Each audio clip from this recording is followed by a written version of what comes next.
আবারও বাংলাদেশ থেকে আমার জন্য একটি পার্সেল এসেছে। জাপানে এই প্রথম হচ্ছে আমরা আমাদের জন্য একটি নতুন বাসা নিয়েছি। সবকিছু নিয়ে থাকছে আজকের এই ব্লগটি। ওহাইও গোজাইমাস সবাইকে। জাপানিজ ভাষায় শুভ সকালকে ওহাইও গোজাইমাস বলা হয়। সকালটা আজকে শুরু হয়েছিল আমার এই মেঘলা মেঘলা আকাশ নিয়ে, তো মনটা ভালো হয়ে গিয়েছে এই পার্সেলটা দেখে। এই পার্সেলটা আমার জন্য বাংলাদেশ থেকে এসেছে। আপনারা সবাই জানেন যে আমার থ্রি পিস অনেক বেশি পছন্দ, আর আপনারা সবাই হয়তোবা জেনে গিয়েছেন যে আমার ফ্যাসিনো ড্রেস কতই না পছন্দ। তাদের নিউ কালেকশনের মধ্যে এই 5টা ড্রেস নিয়েছিলাম। আর এই ভিডিওটা আমার বেশ কিছুদিন আগের ভিডিও।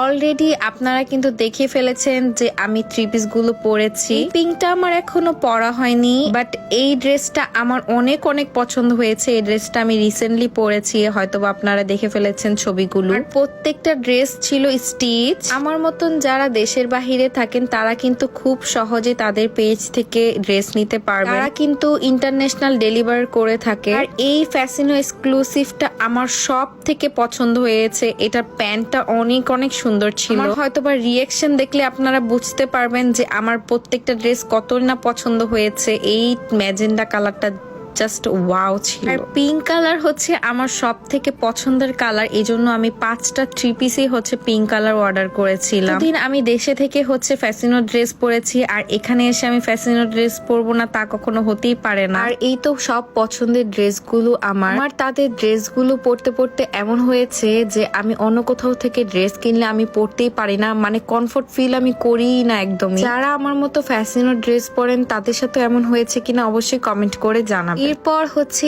আমরা বাসা দেখতে গিয়েছিলাম আমার শাশুড়ি মা সবাই মিলে। এখন ছিল দুপুরবেলা, আর এটা হচ্ছে আমাদের নতুন বাসা। জাপানে আসার প্রায় 2 মাস হয়ে গিয়েছে, আর এতদিন আমার হচ্ছে ননাসের বাসায় আমরা থেকেছি। আর সবারই স্বপ্ন থাকে সবার একটা নিজস্ব সংসার হবে, নিজের মতো সবকিছু সাজিয়ে গুছিয়ে রাখবো। যেহেতু এই বাসার মধ্যে আমরা দুজন থাকবো, বাসাটা আমরা ছোটর মধ্যেই নিয়েছি। এটা হচ্ছে ড্রয়িং রুম, আর ড্রয়িং রুমের সাথে অনেক বড় একটি বারান্দা ছিল, আর পাশে কিন্তু ওটা রাস্তা না, ওটা একটা খালি জায়গা। বাট দিনের বেলা এখান থেকে অনেক সুন্দর বাতাস এন্ড সানলাইট আসে। এটা আমার জন্য খুবই ভালো হয়েছে। আর নিচে ড্রয়িং রুমের সাথেই হচ্ছে একটা কাবার্ড ছিল। জাপানে কিন্তু হচ্ছে গোসল করার জায়গা আর ওয়াশরুম কিন্তু আলাদা আলাদা থাকে। এটা ছিল ওয়াশরুম, যেহেতু এখানে কারেন্টের লাইন ছিল না এই জন্য লাইট জ্বালিয়ে আমি দেখাতে পারিনি। আর যে বাসাটা আমরা নিয়েছি এটা হচ্ছে ডুপ্লেক্স বাড়ি। আর অনেকে বলতে পারেন যে আমরা বাসা কিনেছি কিনা, না এখনো আমরা বাসা কিনিনি, ভবিষ্যতে হয়তোবা আমরা বাসা কিনবো। এটা ছিল হচ্ছে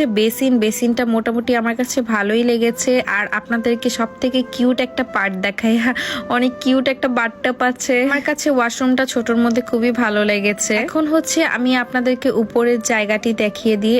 বাসার ভিতরে হচ্ছে এমন একটা সিঁড়ি আছে, এখন সিঁড়ি দিয়ে হচ্ছে উপরে যেতে হবে। উপরে যে ফার্স্টে যে রুমটা ছিল এটা হচ্ছে আমাদের বেডরুম। আর বাসাটা কিন্তু মোটামুটি ভালোই বড় আছে, আর প্রতিটা রুমে কিন্তু একটা একটা করে জানলা ছিল। পরে হচ্ছে 2টো রুম, আর এই রুমের সাথেও হচ্ছে কাবার্ড ছিল। জাপানে যাওয়ার আগে আমার হাজবেন্ড একটি বাসা নিয়েছিল, কিন্তু আমার ননাসের হাজবেন্ড হঠাৎ মারা যাওয়াতে সেই বাসাটি ক্যান্সেল করে দিয়েছে, কারণ পরিস্থিতি তখন একদমই ভালো ছিল না। আর আমার ননাসকেও আমরা এতদিন আলাদা করতে চাইনি। এখন আমাদের মনে হয়েছে যে আমাদের একটা নতুন সংসার দরকার, কারণ বিয়ের 2 বছর হয়ে গিয়েছে, আমরা প্রপারলি কোনো একটা সংসার শুরুই করিনি এখনো। আর আমাদের জন্য সবাই দোয়া করবে। দিন রাতের বেলা গিয়েছিলাম হচ্ছে অ্যাপেল স্টোরে। আমার ননাস একটা নতুন ফোন কিনেছে, আমি সীমান্ত আর আমার ননাস মিলে বের হয়েছিলাম। আর আমার ননাস অনেক হ্যাপি। আর ফোনটা পিঙ্ক কালার ছিল, আর পিঙ্ক কালার আমার অনেক অনেক পছন্দ। ফোনটা অনেক সুন্দর হয়েছে। ওকে বলছিলাম যে তুমি যেহেতু আজকে ফোন কিনেছো, আজকে তোমাকে ট্রিট দিতেই হবে। স্টারবাকস অনেক বেশি পছন্দ, এন্ড আমরা সেখানেই যাচ্ছিলাম। এরপর হচ্ছে আমরা গাড়ি পার্কিং করার পর হাঁটতে হাঁটতে এগোচ্ছিলাম, এন্ড ফাইনালি আমরা চলে এসেছি স্টারবাকস এর সামনে। আর ভিতরে যে আপু আমাকে বলছিল তোমার যেটা পছন্দ সেটাই আজকে তুমি নাও। দেন আমার কেক অনেক অনেক পছন্দ, আমি একটা চকলেট কেক খেয়েছি। আর তখন তাদের মোমোর একটা নতুন ড্রিঙ্কস চলছিল, আমি এটাই খেয়েছি। আর উপরে হচ্ছে ফোম দিয়েছে বলে আরো সুন্দর লাগছিল দেখতে। এন্ড মাই ফেভারিট কেকটা আমিও খেয়েছি, সীমান্তকে একটু একটু খাইয়ে দিয়েছি। ও কেক তেমন একটা পছন্দ করে না, বাট আমি অনেক অনেক পছন্দ করি। সেখান থেকে বের হয়ে এখানে 2টো পান্ডা দেখেছি, আর পান্ডা দুটো দেখতে নাকি আমাদের মতো লাগছিল, এই জন্য এখানে ছবি তুলে নিয়েছিলাম। আজকের ভিডিওটি এখানেই শেষ করছি। আর সামনে কিন্তু আমার নতুন বাসার অনেক অনেক ভিডিও আসবে, সবাই কিন্তু দেখতে ভুলবে না। সবাইকে আল্লাহ হাফেজ।